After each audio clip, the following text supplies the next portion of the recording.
পরশুরাম ধারাবাহিকের আজকের পর্বে একের পর এক বিস্ফোরক ঘটনা সামনে আসে। শুরুতেই পরশুরাম কর্ণ চ্যাটার্জিকে গ্রেপ্তার করতে গেলে সুধারানী এসে কর্ণের সব ষড়যন্ত্রের কথা ফাঁস করে দেয়। সে জানায় কর্ণই তাকে ব্যবহার করে লাট্টু পিকুর টিফিন বক্সে নেশার দ্রব্য রাখতে বলেছিল এবং এই খেলায় জিৎ মুখার্জি ও সৌরভও জড়িত ছিল। সব সত্য সামনে আসতেই পরশুরাম কর্ণকে টেনে নিয়ে যায় এবং জানিয়ে দেয় এবার তার সব অন্যায়ের শাস্তি সে পাবেই।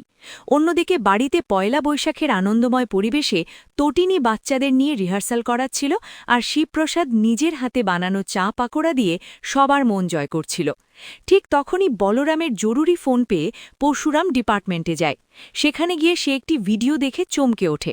ভিডিওতে দেখা যায় বাব্বার, শীতল, নন্দিনী সহ অপরাধ জগতের কয়েকজনের সঙ্গে তটিনীও উপস্থিত, আর সে স্যুটকেস ভর্তি টাকা নিচ্ছে। এই দৃশ্য দেখে পরশুরামের মাথায় যেন আকাশ ভেঙে পড়ে। সৌরভ জানায় ভিডিওটি একেবারে আসল। তটিনী কোনো ডিপার্টমেন্টের এজেন্ট নয়, বরং সে অপরাধ জগতের সঙ্গে জড়িত। এতদিন যার পরিচয়কে সত্যি বলে বিশ্বাস করেছে পরশুরাম, সেই তটিনীর এমন মুখ দেখে সে ভেঙে পড়ে।